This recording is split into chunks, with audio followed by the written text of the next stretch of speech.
حسن یاسین حسن یاسین کی ضیا اکبر حسن یاسین لا قوة الا باللہ العلی العظیم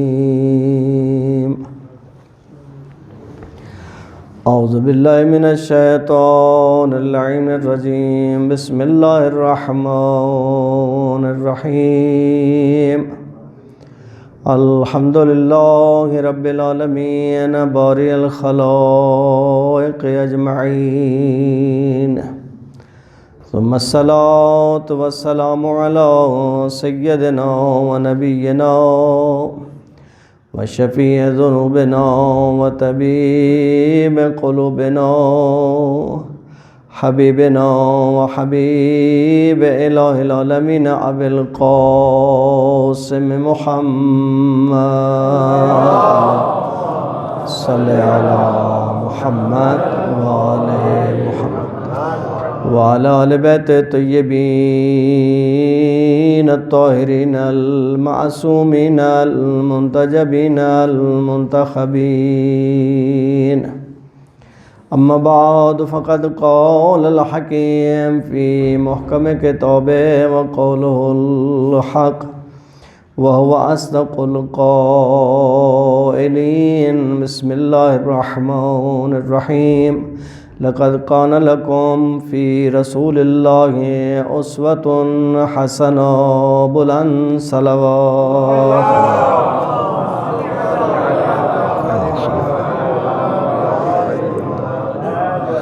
دعا کی گزارش کی گئی ہے چودھری محمود علی اور ان کے برادران کی صحت یابی کے لیے، ان کے کاروبار میں وسعت کے لیے، آپ تمام ان کے کاروبار میں وسعت کے لیے، ریاض صاحب اور ان کے اہل خانہ کی صحت یابی کے لیے، تمام مریضوں کی صحت یابی کے لیے بآواز بلند صلوات اللہ صلی علی محمد آل محمد۔ محترم و معزز سامعین،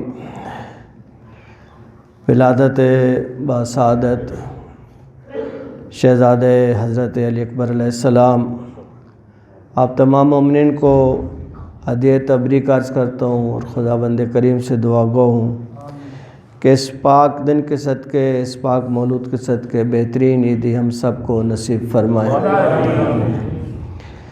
جو آیت شریفہ آپ کی خدمت میں تلاوت کی، لقد کان لکم فی رسول اللہ اسوۃ حسنہ، رسول کی زندگی آپ سب کے لیے بہترین نمونہ عمل ہے۔ ہم آل بیت علیہ السلام سے اظہار عقیدت، اظہار محبت، اظہار عشق، اظہار مودت کے لیے ان ایام میں جمع ہوتے ہیں۔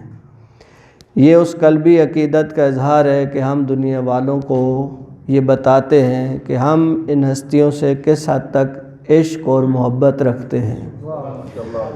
قرآن کریم کی یہ آیت شریفہ اس امر کی طرف انسان کو متوجہ کرتی ہے، لقد کان لکم فی رسول اللہ اسوۃ حسنہ، تمہارے لیے زندگی گزارنے کے لیے بہترین نمونہ عمل۔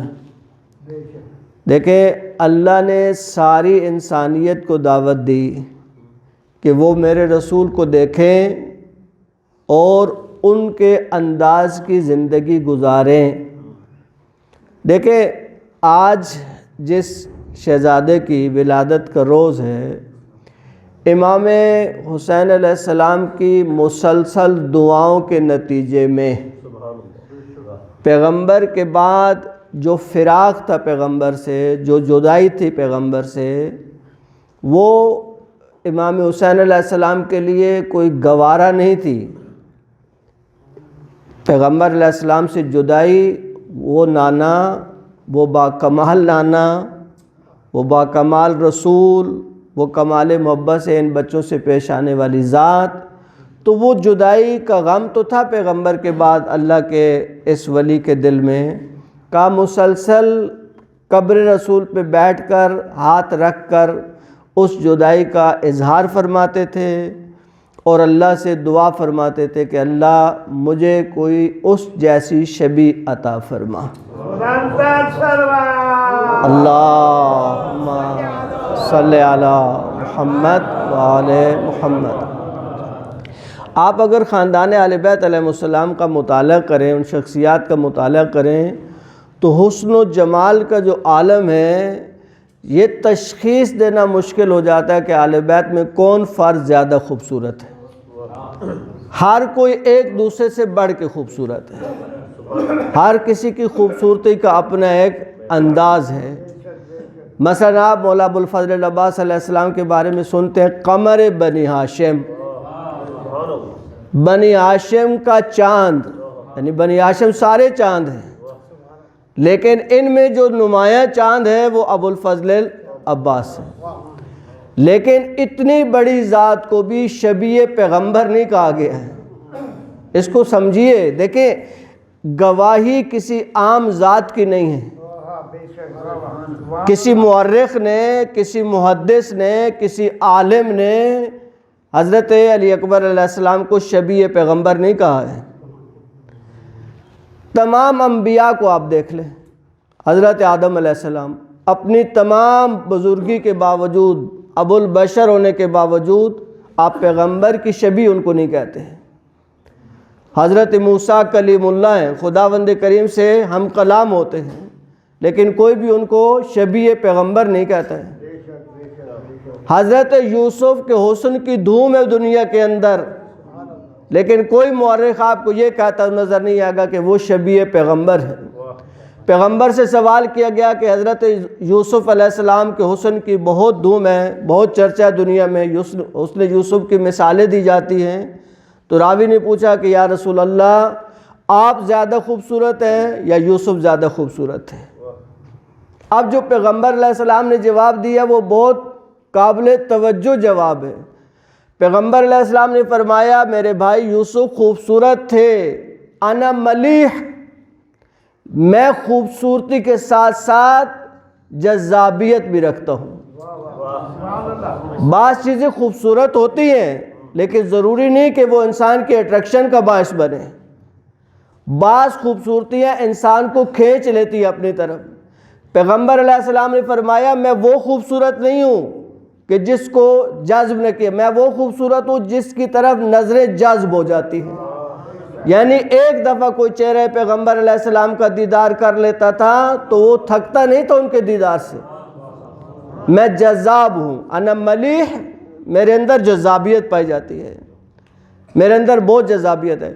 دیکھیں ہم کسی بھی شخصیت کو جب بیان کرتے ہیں تو اس کے پہلوؤں کا جائزہ، یہ گواہی کس نے دی، یہ کس نے کہا کہ یہ شہزادہ، یہ جوان شبیہ پیغمبر ہے؟ دیکھیں ایک ہوتی ہے ممکن ہے کسی کی شکل کسی کے ساتھ ملتی ہو۔ امام حسین علیہ السلام نے یہ نہیں فرمایا کہ میرے بیٹے کی شکل فقط میرے نانا کے ساتھ ملتی ہے۔ اب منزل مصائب تو نہیں ہے لیکن سمجھانے کے لیے جملہ کہاں پہ مولا نے ارشاد فرمایا کہ جب اس شہزادے کو بھیجا میدان کے اندر، اس وقت فرمایا کہ اے اللہ تو گواہ رہنا، میں اب اس جوان کو بھیج رہا ہوں اشبہ الناس خلقا و خلقا و منطقا، کہ میرے نانا کے وہ کس چیز میں شبیہ ہے؟ خلق میں، یعنی خلقت میں، جیسی اللہ کے رسول کی شکل اور صورت تھی، سب سے زیادہ مشابہ اگر کوئی میرے نانا کے ہے تو وہ میرا بیٹا علی اکبر ہے۔ اللہم صلی علی محمد وآل محمد۔ اچھا فقط شکل میں شبیہ ہے، فقط دیکھنے میں پیغمبر جیسے ہے؟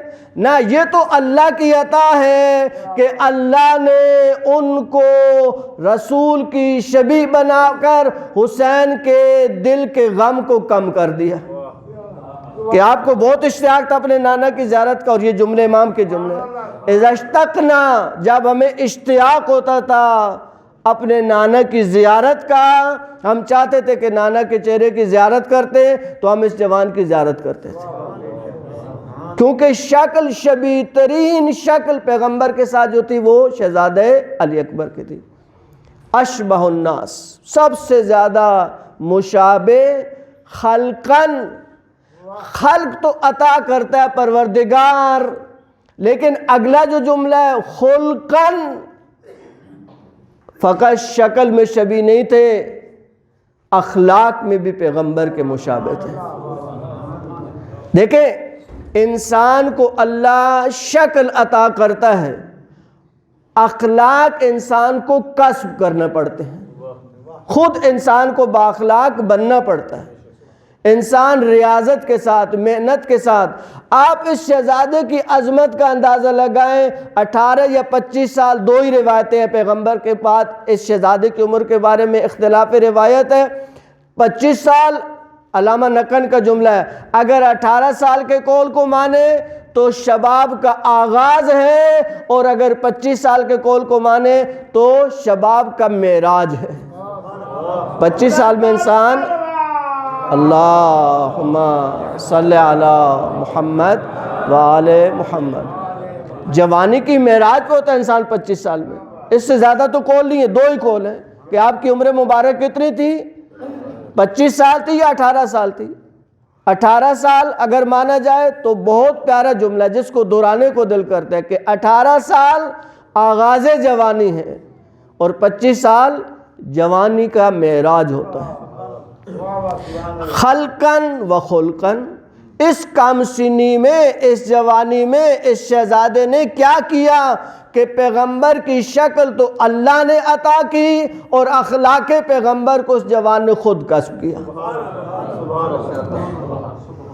خلقاً و خلقاً و منطقہ، یعنی وہ بولتے بھی ایسے تھے جیسے میرے نانا بولتے تھے۔ دیکھیں پیغمبر کے ساتھ بعض ذوات مقدسہ کو تشابہ حاصل ہے، مثلا خود دونوں شہزادے امام حسن اور امام حسین مجتبی، کہتے ہیں کہ آدھا وجود پیغمبر کا امام حسن کے مشابہ تھا اور آدھا وجود امام حسین کے مشابہ تھا، یعنی دونوں شہزادے جب ملے تو شبیہ اکبر تیار ہوتی ہے۔ دو اماموں کی، اللہم صلی علی محمد وآل محمد، یہ کوئی خطابت نہیں ہو رہی ہے کہ آپ سمجھیں کہ مولانا ممبر پہ آئیں تو ظاہر ہے کچھ نہ کچھ تو بیان کرنا ہے، نا، یہ وہ استفادے ہیں جو علماء نے کیے اور بیان کیے کہ کوئی نبی اس مقام پہ نہیں پہنچا کہ وہ اس شہزادے کے مقام پہ ہے شباہت میں۔ رسول کی شبیہ کسی رسول کو نہیں کہا گیا، کسی مورخ نے کسی رسول کے بارے میں نہیں کہا کہ وہ رسول کے مشابہ تھے۔ حتیٰ وجود مقدس حضرت زہرا سلام اللہ علیہا، اللہم صلی علی محمد وآل محمد، بی بی کی عظمت کو کوئی نہیں پا سکتا، لیکن بی بی کی عظمت میں جو روایات میں لکھا ہے کہ مثلا بی بی جب چلتی تھی تو ایسا احساس ہوتا تھا جیسے رسول چل رہے ہیں، لیکن پھر بھی بی بی کو اشبہ الناس بے رسول نہیں کہا گیا کہ رسول سے سب سے زیادہ مشابہ تھی۔ گفتار میں، کردار میں، گفتار میں، کردار میں، اٹھنے میں، بیٹھنے میں، شکل میں، اخلاق میں جو سب سے زیادہ شبیہ قرار پائے وہ حضرت علی اکبر علیہ السلام ہے۔ دیکھیں عربوں میں مہمان نوازی، سخاوت، شجاعت، لیکن حضرت علی اکبر کی سخاوت کا عجیب عالم ہے۔ کہا کہ عربوں میں اگر وہ مہمان کو یہ بتلانا چاہتے تھے کہ اگر آپ کو کھانا کھانا ہے تو آپ ہمارے گھر آ جائیں، اب کیا کریں، اعلان کریں، بندہ کھڑا کریں، وہ گھر کے اوپر چراغ جلاتے تھے۔ چراغ کا مطلب یہ ہوتا تھا کہ اگر آپ مسافر ہیں، آپ کو کھانا کھانا ہے تو آپ اس گھر میں تشریف لا سکتے ہیں۔ کہ جس گھر میں 24 گھنٹے چراغ روشن رہتا تھا، 24 گھنٹے چراغ روشن رہتا تھا، رات کے عالم میں ایک غلام کو کھڑا کیا جاتا تھا جو اس چراغ کو جلائے رکھتا تھا کہ شاید کوئی رات کو بھٹکا ہوا مسافر آئے جس کو رہنے کے لیے مشکل ہو، جس کو کھانے کے لیے مشکل ہو، جس کو آرام کے لیے مشکل ہو، تو اس کے لیے شبیہ پیغمبر کا گھرانہ حاضر ہے۔ اللہم صلی علی محمد وآل محمد۔ مہمانی کا یہ عالم ہے. دار الضیافہ گھر کا نام تھا، مہمانوں کی ضیافت کا گھر. ہر وقت جہاں پر مہمانوں کی پذیرائی کا اہتمام ہوتا تھا اس گھرانے کو حضرت علی اکبر کا گھر کہا جاتا ہے.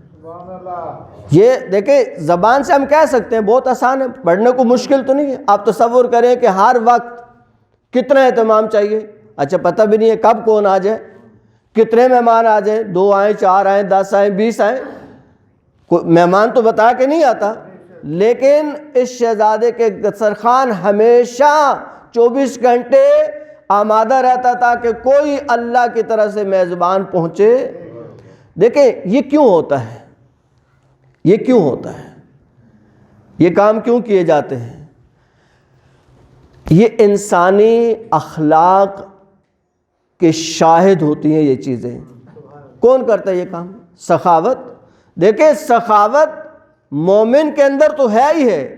سخاوت کی صفت اللہ کو اتنی پسند ہے کہ اگر کافر میں بھی ہو تو اللہ اس کو کیا کرتا ہے؟ رعایت دیتا ہے. پیغمبر کے سامنے چند لوگ جائے گئے جن کو اعدام ہونا تھا، پھانسی ہونی تھی، کہ یہ ان کو پھانسی ہو گئی.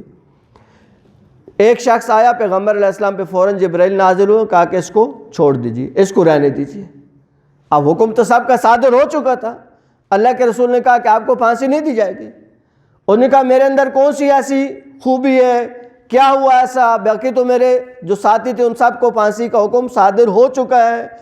کہ اللہ کی طرف سے ابھی جبرائیل مجھ پہ نازل ہوئے اور مجھے خبردار کیا گیا اور بتایا گیا کہ آپ کیا ہیں؟ مہمان نواز ہیں، آپ سخی ہیں. اس صفت کی وجہ سے اللہ نے آپ کو رعایت دے دی. انہوں نے کہا اس کا مطلب ہے کہ اسلام اتنا اچھا مذہب ہے، خدا اتنا اچھا ہے ہمارا، ہمیں پتہ نہیں ہے خدا کے بارے میں.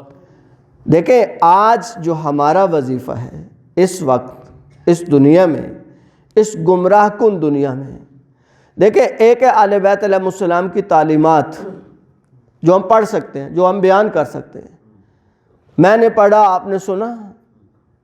لیکن جو آپ کا اخلاق ہے جو اس شہزادے سے عکس کیا جا سکتا ہے، وہ آپ کو فقط متاثر نہیں کرتا، وہ آپ کی پوری سوسائٹی کو متاثر کرتا ہے. جب آپ اچھے اخلاق کا مظاہرہ کرتے ہیں تو کہا کہ کئی لوگ آتے تھے اسی دسترخوان پر، حضرت علی اکبر کے دسترخوان پر آتے تھے اور اٹھتے ہوئے مولا امیر علیہ السلام کو برا بھلا کہتے تھے. پہچانتے نہیں تھے، نہیں پہچانتے تھے. اب یہ شہزادہ سیرت پیغمبر کا مجسم نمونہ، باوجود اس کے کہ وہ ان کے جد امجد کو، دادا کو برا بھلا کہہ رہے ہیں، لیکن ان کو پتہ ہوتا تھا کہ یہ ان کی لا علمی کا نتیجہ ہے. چند قدم ان کے ساتھ چل کے بھی جاتے تھے.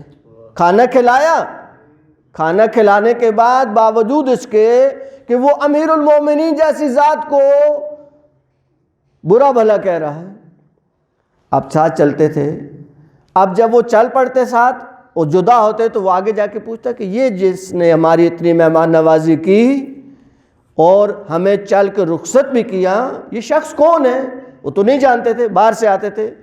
کہا کہ یہ علی ابن حسین ابن علی، یہ علی حسین کا بیٹا، وہ حسین جو علی کا بیٹا ہے.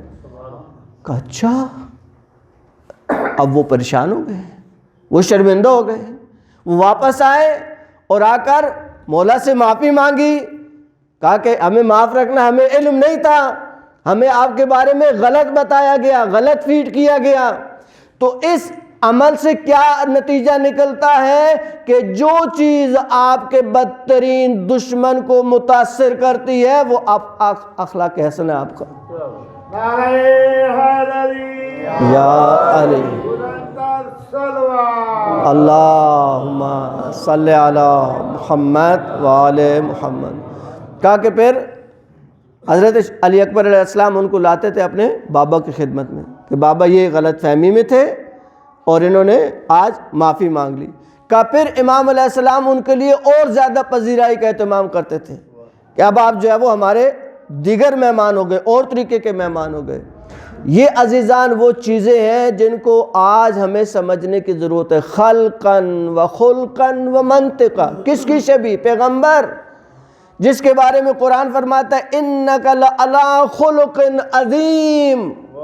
قرآن نے جس ذات کے بارے میں گواہی دی ہے کہ آپ، یہ نہیں کہا کہ آپ اخلاق عظیم کے مالک ہیں، انک لعلی خلق عظیم، اخلاق عظیم کے اعلیٰ درجوں پر جو ذات فائز ہے اس کو پیغمبر کہا جاتا ہے، اور جو اس ذات سے مشابہ ہے اس کو شہزادہ علی اکبر کہا جاتا ہے۔ نعرہ تکبیر، اللہ اکبر، نعرہ رسالہ، یا رسول اللہ، نعرہ حیدری، علی نعرہ سرور۔ اللہم صلی علی محمد وآل محمد۔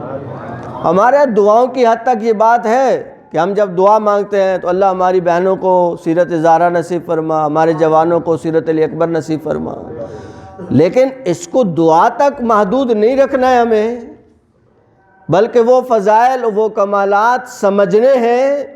دیکھیں آپ جائیں ایک باغ کے سامنے، بہترین پھل ہیں جن کو آپ تناول کر سکتے ہیں، اللہ نے ان کو ہمارے اوپر حلال کیے۔ اب بندہ کھڑا 1 گھنٹہ ان پھلوں کی تعریف کرتا رہے، ٹھیک ہے، تعریف ہو گئی، آپ نے پھلوں کی تعریف کر دی، پھلوں کی تعریف ہو گئی، لیکن کیا وہ آپ کے وجود کو فائدہ دیں گے؟ وہ تعریف کرنا آپ کے وجود کو فائدہ نہیں دے گا۔ نہیں، آپ وہ پھل لیں، اس کو اپنے وجود کا حصہ بنائیں تو وہ آپ کے وجود کو انرجی دے گا، وہ آپ کے وجود کے اندر سے بیماریوں کو دور کرے گا۔ اسی طریقے سے اگر ہم فقط اہل بیت علیہ السلام کے یا شہزادہ علی اکبر کے فضائل پڑھ کے اٹھ کے خوش ہو کے چلے جائیں کہ ہم جشن میں گئے بیٹھے تو یہ اسی باغ کی تعریف ہو گئی، لیکن وہ جب تک ہمارے وجود کے اندر نہیں جائیں اور ہمارے اخلاق کو تبدیل نہیں کریں تو ہم اہل بیت کی طرف نہیں بڑھ رہے ہیں۔ اہل بیت کی طرف سفر کرنے کا آغاز ہمیں کرنا ہوگا۔ دیکھیں آج آپ سوچئے اس بات کو، محرم اور سفر، محرم اور سفر 2 مہینے، ربیع الاول کے 8 دن، تقریباً 70 دن ہو گئے۔ 70 دن مسلسل ہم مجلسوں میں جاتے ہیں، ہم عزائے حسینی میں جاتے ہیں، ہم فضائل و مصابیح اہل بیت سننے جاتے ہیں۔ 70 دن کے بعد اگر ایک خوبی اہل بیت کے ہمارے اندر پیدا نہ ہو، دیکھیں اب لوگ کہتے ہیں جی ہم تو ان جیسے نہیں ہو سکتے، کس نے کہا ان جیسے تو انبیاء نہیں ہو سکے، اس شبے سے نکل جائیں کہ ہم ان جیسے تو نہیں ہو سکتے۔ کون کہتا ہے آپ ان جیسے ہو سکتے ہیں؟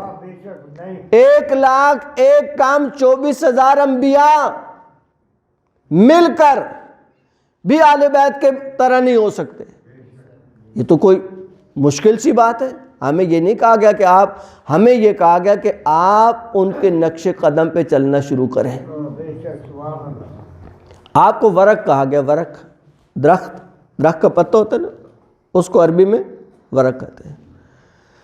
آپ بتائیں کہ آپ کسی پتے کو دیکھ کر سمجھ آتے نہیں کہ یہ کس درخت کا پتہ ہے؟ انگور کا پتہ ہے، سیب کا پتہ ہے، وہ پتہ بتاتا ہے کہ میں کس درخت کا پتہ ہوں۔ اگر ہم معاشرے میں ہوں اور پتہ ہو کہ ہم کس درخت کے پتے ہیں، ہماری نسبت کس درخت کے ساتھ ہے، وہ درخت جس کو قرآن نے شجرہ طیبہ کہا ہے، ہم اس شجرہ طیبہ کے پتے ہیں۔ اللہم صلی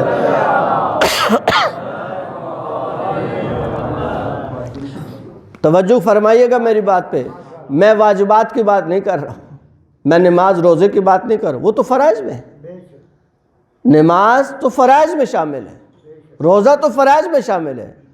ہمیں جس چیز کی طرف زیادہ دعوت دی گئی ہے، آج آپ دیکھیں، آپ اس شہزادے کی زندگی کو پڑھیں، ان کے اخلاق کو پڑھیں، ان کے اطوار کو پڑھیں، ان کے رہن سہن کا طریقہ پڑھیں، یہ معاشرے میں کیسے رہتے تھے، ان کے اخلاق کا کیا عالم تھا۔ یعنی انسان، ایک جوان کس بلندی پہ جائے کہ وقت کا معصوم امام گواہی دے کہ یہ جوان میرے نانا کے سب سے زیادہ مشابہ ہے، سب سے زیادہ مشابہ۔ اللہ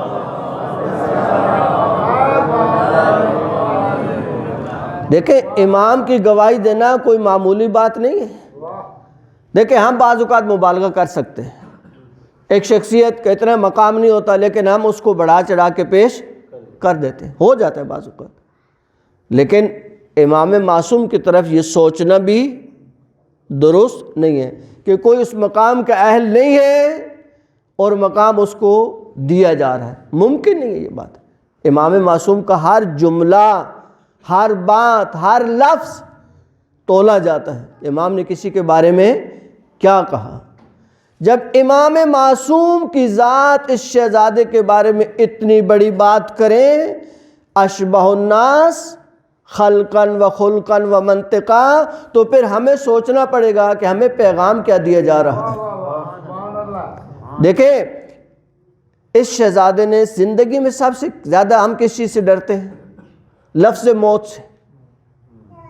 کوئی لفظ موت آ جائے تو ہماری حالت، اگر آپ کسی محفل میں بیٹھے ہیں اور محفل کو برخاست کرنا چاہتے ہیں تو آپ موت کی باتیں شروع کر دیں تو خود بخود لوگ چھٹنا شروع ہو جائیں، نہیں موت کی باتیں چھوڑو یار، ابھی کوئی اور بات کرو بھائی، یہ مرنے کی بات، یہ مرنے کی بات، کیوں مرنے کی باتیں لے کے بیٹھ گئے؟ لیکن اس شہزادی کی زندگی کا سب سے بڑا امتیاز آپ فضائل میں جس کو کمال کی حد تک دیکھیں کہ امام حسین علیہ السلام حالت کربلا کے سفر میں ایک جگہ کچھ ٹائم کے لیے آنکھ لگی امام کی، سوتے ہوئے سواری کے اوپر امام علیہ السلام، اور اسی میں امام علیہ السلام کو عاطف غیبی سے وہ آوازیں آئیں۔ اب میں اس طرف نہیں جا رہا، صرف سمجھانے کے لیے، شہزادے کی منزل کو سمجھانے کے لیے۔ اب امام سے فوراً شہزادے نے پوچھا کہ بابا یہ کلمات آپ نے کیوں زبان پہ جاری کی؟ علماء کہتے ہیں کہ امام کے لیے ممکن تھا کوئی سا بھی جواب دے دیتے کہ فی الحال یہ بات ادھر ہو جاتی، خواب بتانا ضروری تو نہیں ہے۔ لیکن دیکھیں علماء کی ظرافتوں کا آپ اندازہ لگائیں کہ اہل بیت علیہ السلام کی سیرت کو جب پڑھنا شروع کرتے ہیں تو کس ظرافت کے ساتھ کہا کہ اگر ابراہیم نے اپنا خواب نہیں بتایا ہوتا بیٹے کو تو امام بھی نہیں بتاتے، لیکن یہ وارث ابراہیم ہے۔ حضرت ابراہیم نے اپنا پورا خواب بیٹے کو بتایا، کیوں بتایا؟ تاکہ بیٹے کا جو نظریہ ہے وہ اس بیان کے ساتھ سامنے آئے گا کہ وہ کیا سوچتے ہیں، وہ کیا کہتے ہیں۔ تو حضرت اسماعیل نے کیا جواب دیا کہ بابا آپ یہ کام کر گزرے، آپ مجھے صبر کرنے والا پائیں گے۔ جو آپ کو خواب دیکھا، یعنی آپ کا خواب عام خواب نہیں ہے، آپ اللہ کے رسول ہیں، رسول کے خواب عام انسانوں کے خواب کی طرح نہیں ہوتا۔ آپ نے خواب دیکھا یعنی یہ حکم پروردگار ہے، تو آپ مجھ سے میری رائے کیوں پوچھ رہے ہیں کہ آپ کی کیا رائے ہے اس کے بارے میں؟ کہا کہ اللہ کے حکم کے سامنے کوئی رائے تھوڑی ہوتی ہے۔ تو کیا درس دیا ہمیں کہ اپنی آراء کو چھوڑ دو، اپنی سوچوں کو چھوڑ دو، جو اللہ کہے اس پہ عمل کریں۔ ہم بہت ساری خوشیوں کی محفلوں میں جاتے ہیں، معذرت کے ساتھ آج جشن ہے نا، خوشی کی موقع، ہم بہت ساری شادیوں میں جاتے ہیں، کوئی کہے کہ بھائی کیوں جا رہے ہو اس شادی میں، اس میں تو یہ ہونا ہے یہ ہونا ہے۔ کیا کرے یار، بھائی ہے، کیا کرے بھائی، کزن ہے، کیا کرے بھائی، بہن ہے۔ امام حسین علیہ السلام فرماتے ہیں نا، یہ سارے رشتے اس وقت ہیں جب یہ خدا کے دین کے ساتھ مخلص ہیں۔ اگر تمہیں گناہ کی دعوت دے رہے ہیں تو آپ معذرت کر کے جائیں کہ بھائی آپ ضرور آتے ہیں آپ کی شادی میں، ہمیں بہت خوشی ہوتی ہے آپ کی شادی میں، ہمارا بہت دل چاہتا تھا آپ کی شادی میں آئیں، لیکن کیا کریں، آپ نے ہمارے پاؤں میں بیڑیاں ڈال دی ہیں۔ ایک طرف مولا حسین کا فرمان ہے اور ایک طرف آپ کی شادی کا فنکشن ہے، وہ ٹکرا رہا ہے، تو ہم کس کے طرفدار ہوں گے؟ اگر مجھے پتہ چل جائے کہ یہ ادھر امام کھڑے ہیں اور ادھر میرا بھائی کھڑا ہے، یہ بھائی اس وقت تک بھائی ہے جب تک امام کے ساتھ ہے، اگر امام کے ساتھ نہیں ہے تو بھائی کس چیز کا رہا؟ وہ خون کا رشتہ رہ گیا، وہ بھائی والی چیز اب یا بھائی کو راضی کرے یا امام کو راضی کرے۔ دیکھیں یہ دعا جو ہم روز مانگتے ہیں، اللہم قل ولیک الحجۃ ابن الحسن، اس دعا کا نام کیا ہے؟ سلامتی امام زمان۔ یہ سوال ہمیں کرنا چاہیے تھا، یہ سوال ہمیں پوچھنا چاہیے تھا کہ اس دعا کی جو عنوان ہے سلامتی، امام کو کون سا خطرہ ہے جس کی سلامتی کی ہم دعا مانگتے ہیں؟ بھئی آپ گھر سے نکلے، ابھی حالات دیکھ لیں، آئے دن جوانوں کو اٹھایا جا رہا ہے، ہر ماں پریشان، ہر باپ پریشان۔ اب وہ نادی علی کا حصار کر کے آیت الکرسی پڑھ کے، چار کل پڑھ کے بچوں کو گھر سے بھیجتے ہیں۔ کیوں بھائی؟ خطرہ ہے کہ میرے بچے کے ساتھ کوئی ناخوشگوار واقعہ نہ ہو جائے۔ اس چھوٹے سے مقدمے کو ذہن میں رکھ کے یہ سوچئے کہ امام علیہ السلام کو کس سے خطرہ ہے؟ یہ سوال تو ہے بھائی۔ امام تو پردہ غیبت میں ہے، دشمن تو چھوڑ دیں، اپنے محب بھی امام تک پہنچ، تو خطرہ کس سے ہے؟ آپ کس کی سلامتی کی دعا کر رہے ہیں اور کیوں سلامتی کی دعا کر رہے ہیں؟ اور آپ کو حکم ہے کہ ہر روز ہر نماز کے بعد امام کی سلامتی کی دعا کریں۔ چھٹے امام سے راوی نے پوچھا، مولا آپ ہمیں تلقین فرماتے ہیں کہ جب ہمارے قائم دنیا میں آ جائیں تو اس وقت کے جو لوگ ہوں گے وہ ان کی سلامتی کے لیے دعا مانگیں، تو آپ ادھر یہ بھی فرماتے ہیں کہ مولا وہ تو پردے غیبت میں چلے جائیں۔ جب وہ پردے غیبت میں چلے جائیں گے تو خطرہ کس کا ہوگا؟ کس چیز سے خطرہ ہوگا امام کو؟ کیا خطرہ ہوگا امام کو کہ سارے لاکھوں کروڑوں شیعہ دنیا میں مل کر امام کی سلامتی کی دعا کریں؟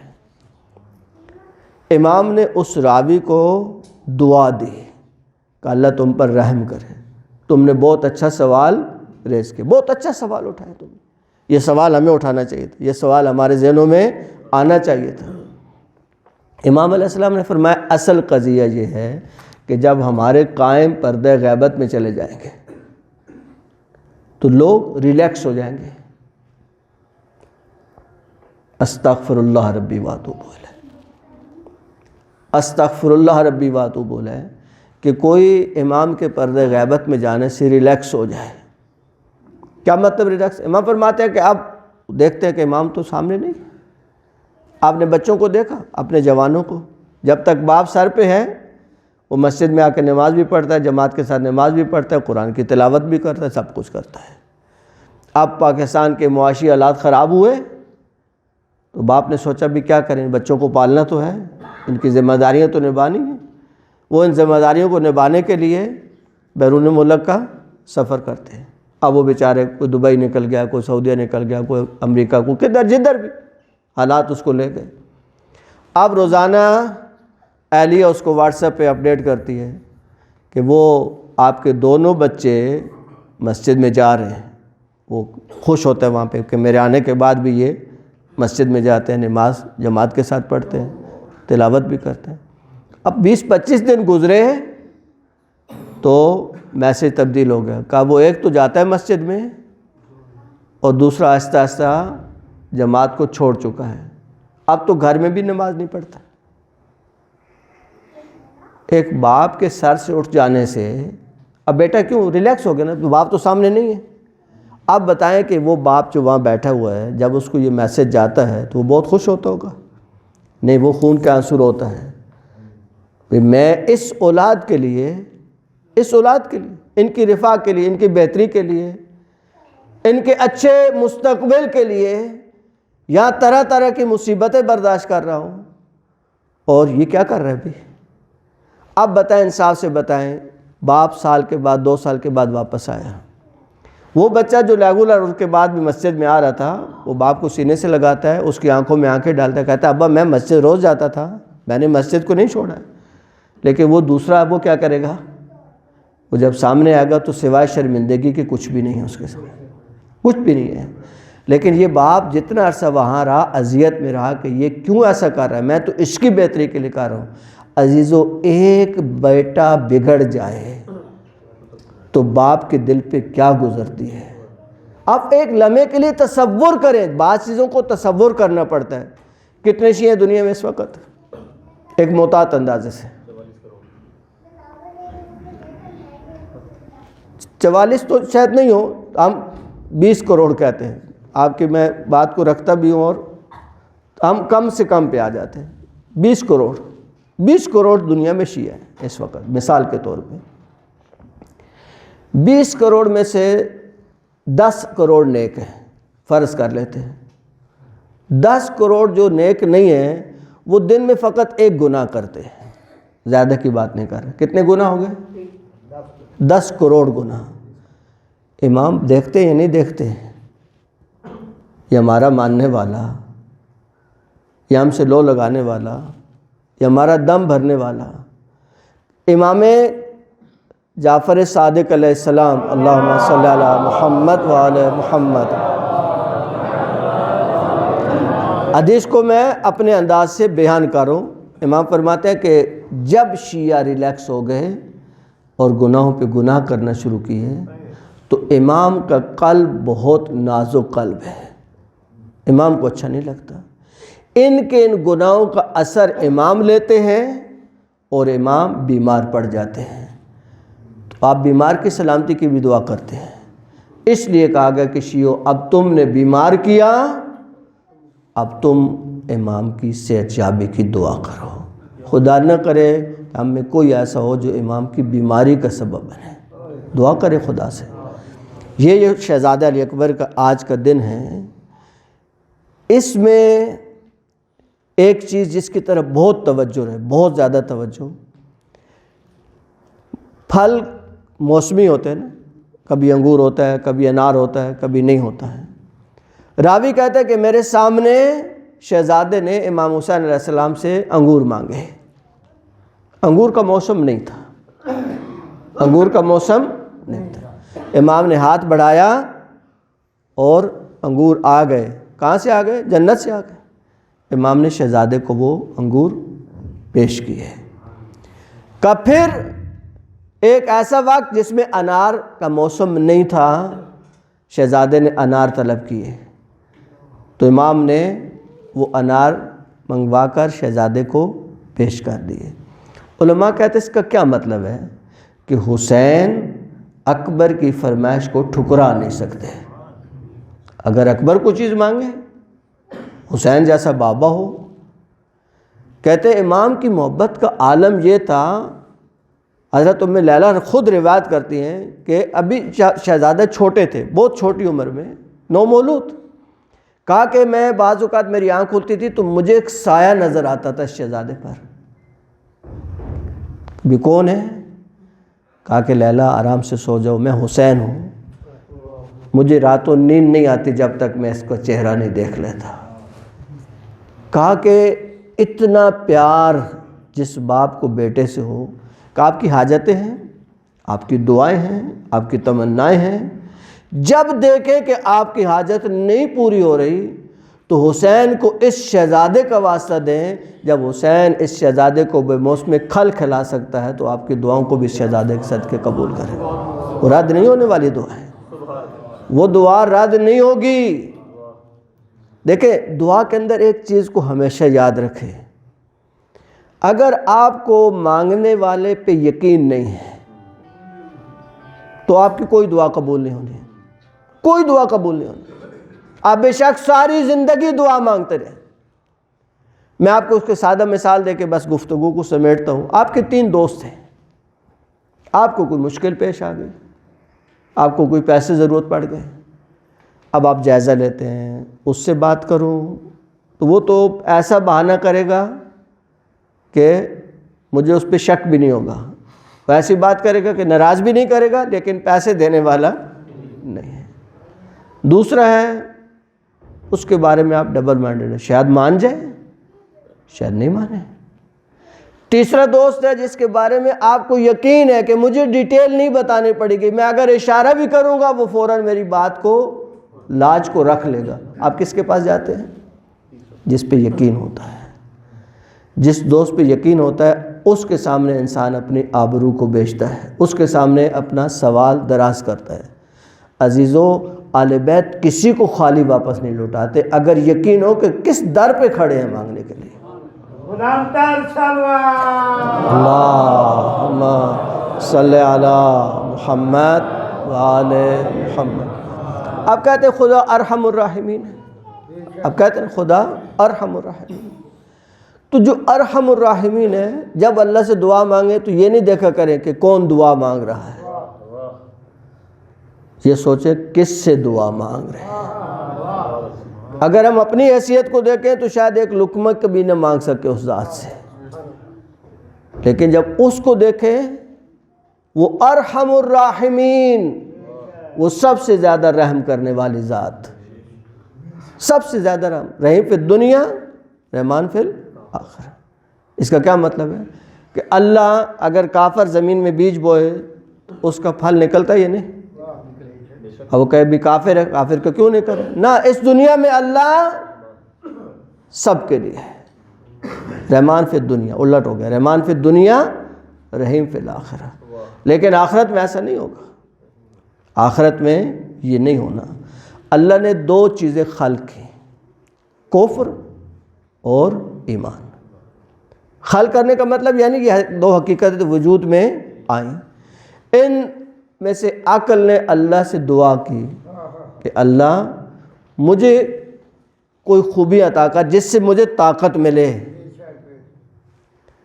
کہا کہ جس کے اندر سخاوت ہوگی اور اس نے خلق ہوگا، اس کی عقل کو تقویت ملے گی، اس کے ایمان کو تقویت ملے گی۔ ایمان والا شخص سخی بھی ہوتا ہے اور حسن خلق کا مالک بھی ہوتا ہے، اور جو کافر ہے نہ اس کے اندر اخلاق پایا جاتا ہے نہ اس کے اندر سخاوت آتی ہے۔ اس کو وراثت میں کوئی چیز آ گئی تو آ گئی۔ تو اب گفتگو کو جمع کرے کہ انسان اگر اس شہزادے کے ساتھ اپنا قلبی رابطہ جوڑنا چاہتا ہے، اپنا ایمان کا رابطہ اس شہزادے سے قائم کرنا چاہتا ہے، تو اس کو وہ اوصاف اپنے اندر پیدا کرنے کی کوشش کرنا پڑے گی، کوشش جاری رکھنا پڑے گی، اور اس شب میں یہ دعا کرنا ہوگی کہ اے اللہ تجھے اس پاک شہزادے کا واسطہ۔ آج امام خوش ہیں، آج اللہ کے رسول خوش ہیں، آج زہرہ مرضیہ خوش ہیں، آج امام حسن مجتبیٰ خوش ہیں، آج آل بیت کا سارا گھرانہ خوش ہے۔ اللہ تجھے آل بیت کی ان خوشیوں کا واسطہ، اس شہزادے کی عظمت کا واسطہ، ہم کو اس شہزادے کے اوصاف اپنے اندر پیدا کرنے کی توفیق نصیب فرما، اخلاق رذیلہ بد اخلاقیوں سے بچنے کی توفیق نصیب فرما، آل بیت علیہ السلام کے ساتھ جڑے رہنے کی توفیق نصیب فرما، وہ تمام خطائیں، وہ تمام گناہ جو امام کی تکلیف کا سبب بنتے ہیں ان سے دوری اختیار کرنے کی توفیق نصیب فرما۔ جوانوں کو سیرت علی اکبر، ماؤں بہنوں کو حیا کی چادریں نصیب فرما، جو پریشان مومنین ہیں ان کی پریشانیوں کو دور فرما۔